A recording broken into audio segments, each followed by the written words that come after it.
My son was very troubled. Very troubled. If you have seen the movie, we need to talk about Kevin. It will really help to understand what I'm talking about, because I swear to God, when I watched that film, I thought I was watching a documentary of my life. I felt like the writer must have had cameras hidden in my damn house. That's how accurate it was. The only difference is that, in the movie, the boy appears normal to his father and only reveals his true nature to his mother. With my son, he didn't have that mask. His insane behavior was the same with everyone. From the day he was born, my son just came out wrong. He was planned. My wife and I tried to get pregnant and were ecstatic when he was born. He was wanted and loved. We showered affection on him and really tried to give him a happy childhood.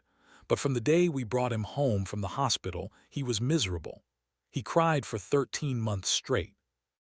I'm not exaggerating, 13 months without a break. He cried until he had no voice left and kept crying. You could see his little face scrunched up and no sound coming out, totally hoarse. There were times he would literally be crying in his sleep. I've never seen or heard of any other kid able to do that. We brought him to doctors, specialists, tried changing his diet, held him, rocked him, toys, swaddling, music, mobiles, everything we could think of. Nothing worked. 13 months of grading, grinding, no sleep hell. Once he got over the crying stage, we thought we were out of the woods. But it quickly became clear that for some unknown reason, he was just angry at being alive. I never saw that kid have a genuine, joyous smile once in the time I knew him. I saw him grin a vicious, horrible grin many times, taking a perverse pleasure from causing pain or suffering or breaking a rule, but a smile from real pleasure at something nice.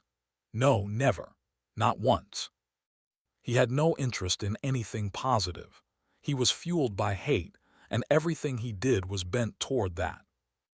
As soon as he could walk, his mission in life was to destroy things. He would break or try to break anything that came in his range, smash it, chew it, throw it in the toilet, whatever he could. After a while, he figured out how to get his diaper off and took great pleasure in shitting and pissing anywhere he could. After a while, he figured out he could hide it and started pissing and shitting in places we wouldn't find right away, grinding it into carpets, making it even more of a problem to clean and making the house stink. When he got older, ages 9-15, he would piss and shit in our bed until we got a lock on our door and he wasn't able to get in anymore. Then he'd just take a dump in the hallway in front of our room. That biological warfare started around 2.5 years old, and he never grew out of it.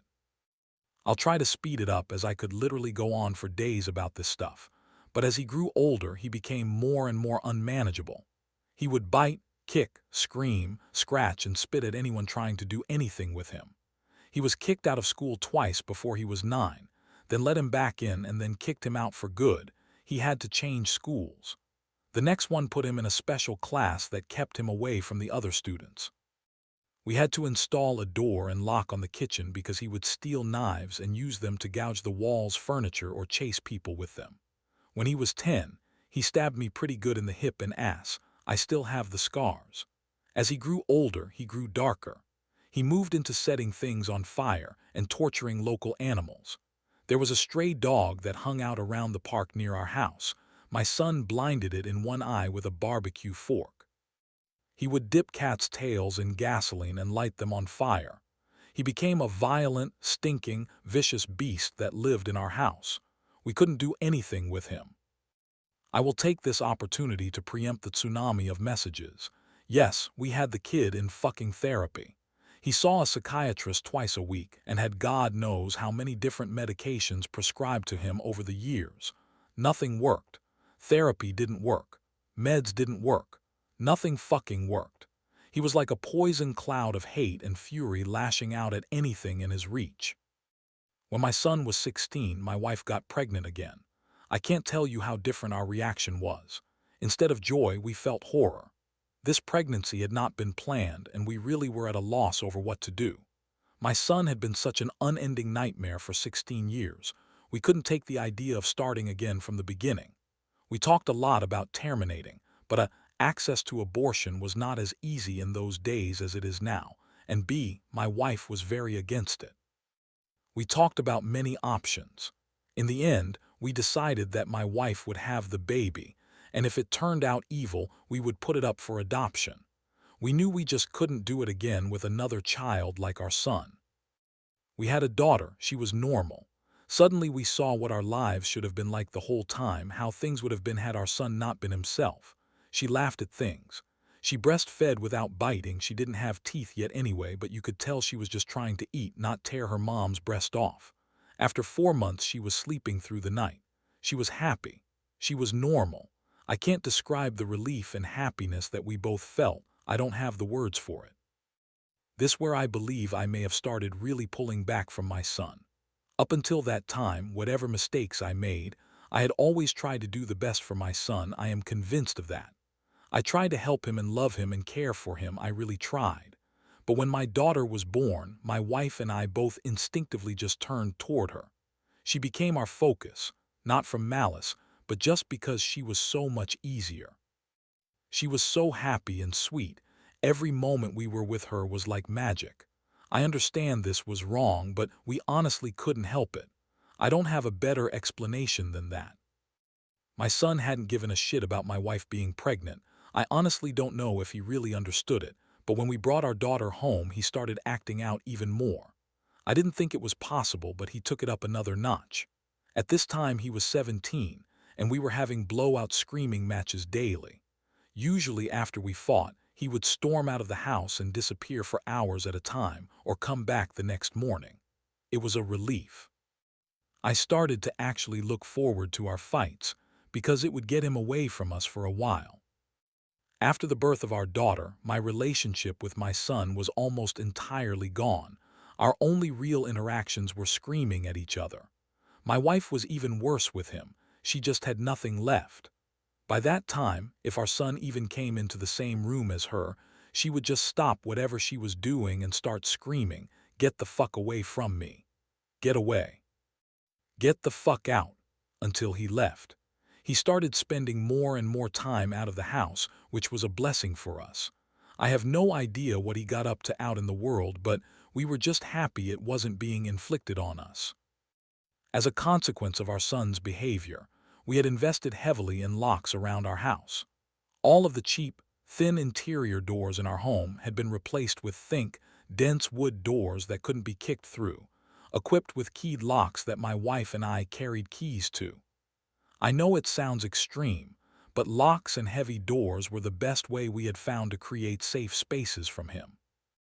And again, before I am inundated with messages, I was not locking my son in rooms like a prisoner. He had free reign of the house and could come and go as he pleased. My wife and I would lock ourselves in rooms to protect ourselves from him. If anything, we were the prisoners in our own home. On the day in question, I had fought with my son in the morning and he had left the house in a rage. My wife and I were enjoying some peace and quiet in the kitchen while our daughter napped in our bedroom. And then my daughter began crying. Any parent who has young children can tell you, you get used to your child's cries and you can tell after a while what they need. They cry differently if they are hungry or need changing or are just restless and want to be held. Bobbies can communicate pretty well before they can speak. This cry was none of those things. This cry was terror. The second we heard it, my wife and I were both up out of our chairs and running to the room. The door was locked, of course, and it took a few seconds to get the right key and get it open. My son was in the room.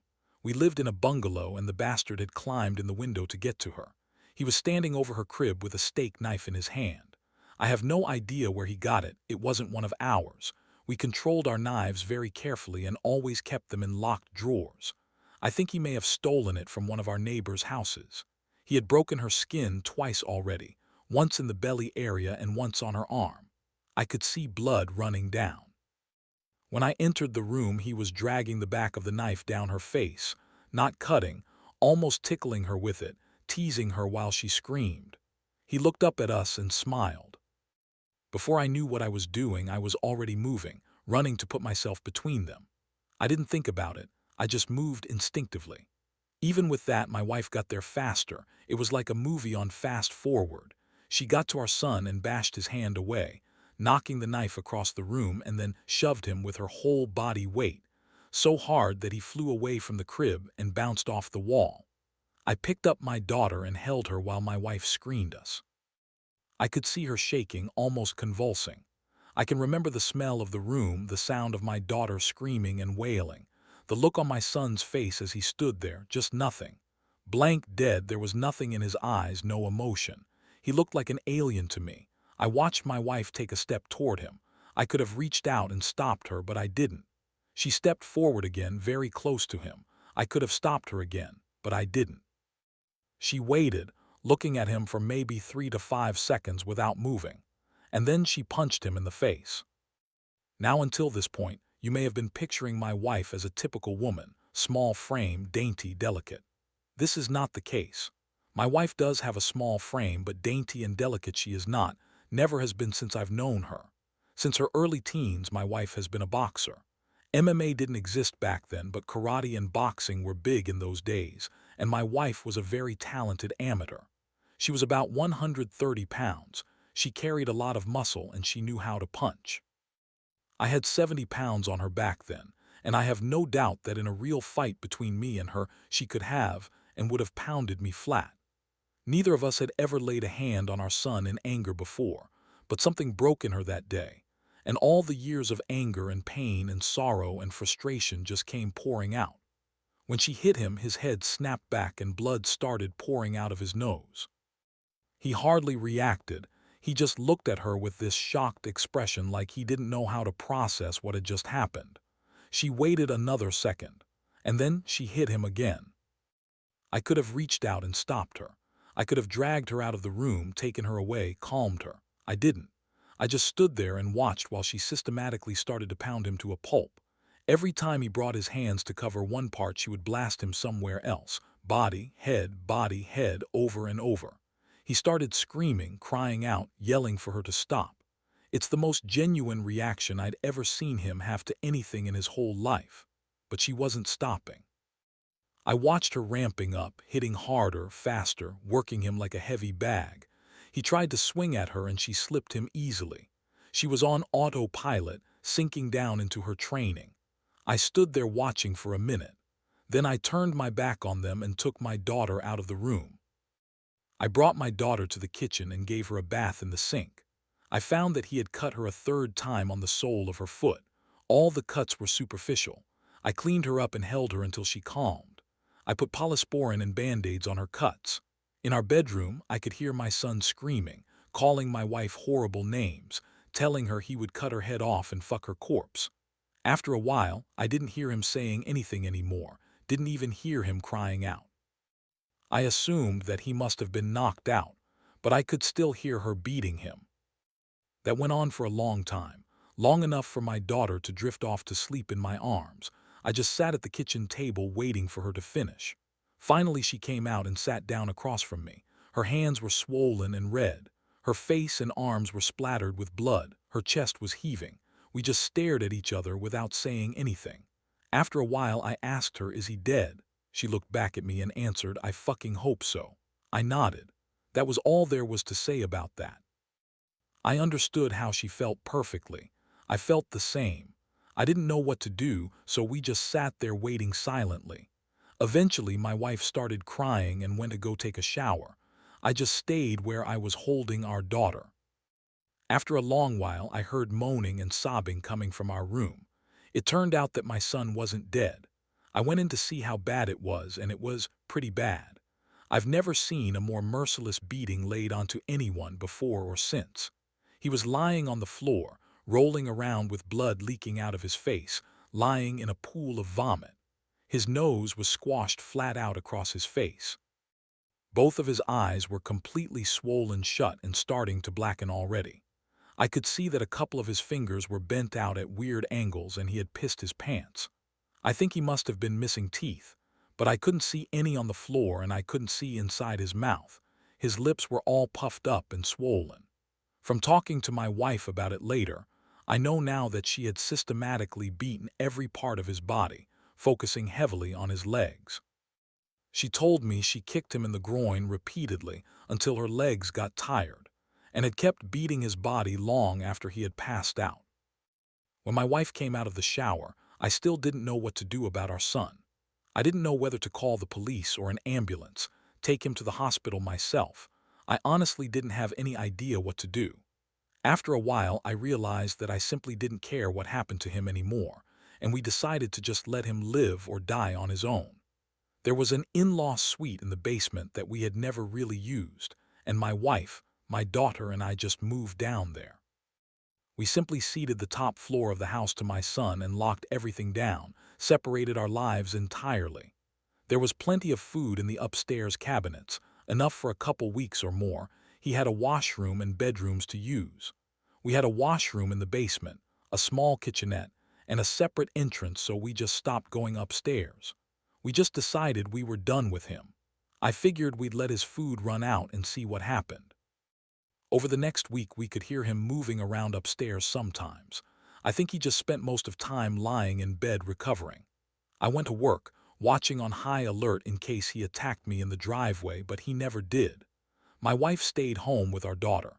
She was never out of our sight. One night we heard him going ballistic, smashing things and banging. We didn't respond. He never tried to get downstairs or get near us, though. I think he was afraid that if he got near us again, my wife might finish the job on him. After 3 weeks down in the basement, we hadn't heard anything from up above for a few days, and I ventured upstairs to the main floor of the house. The place was demolished, and there was no sign of my son. He was gone. It took months to repair the damage he had done and get the main floor back to normal again. There was food and shit smeared all over the walls and broken glass on the floor, big holes in the dry wall. He had ripped the place apart. He tore up the linoleum in a corner of the kitchen and emptied an entire foam fire extinguisher into the living room. I feel thankful that he didn't burn the house down with us in it. I'm honestly not sure why he didn't. The kid wasn't shy about lighting things on fire. After that, I lived in fear every day that he would come back, that he would ambush us out of the blue and try to kill us. We moved house about 3 years later, and I finally stopped being afraid that he would show up again, as now he had no idea where we were. I finally felt safe from him. All this happened a long time ago. My son was born in the spring of 1971. My daughter was born in '88. I'm an old man now. I'll be 70 this year, and my wife passed from cancer in 2016. My daughter is 31 now. I moved in with her and her husband after my wife passed. I've got 2 granddaughters, and they are the joy of my life. I see a therapist a couple times a month to talk about all this. I don't know where my son is. The last time I saw him was when he was lying on the floor of our bedroom, bleeding and smashed. I haven't heard from him since he left, more than 30 years now. I don't want to. I carry a lot of guilt from that time and a lot of conflicted emotions. I didn't beat him myself, but I allowed him to be beaten, and I thought he deserved it. I was happy it happened. I didn't try to kill him, but I would have been happy if he died. I will say that I do hope he was able to overcome his demons and go live a normal life somewhere. If he wasn't able to do that, if he stayed the way he was, then I truly do hope someone out there killed him. When I knew him, he was a rabid dog, and whichever way it went, I just hope he isn't still out there hurting anyone else.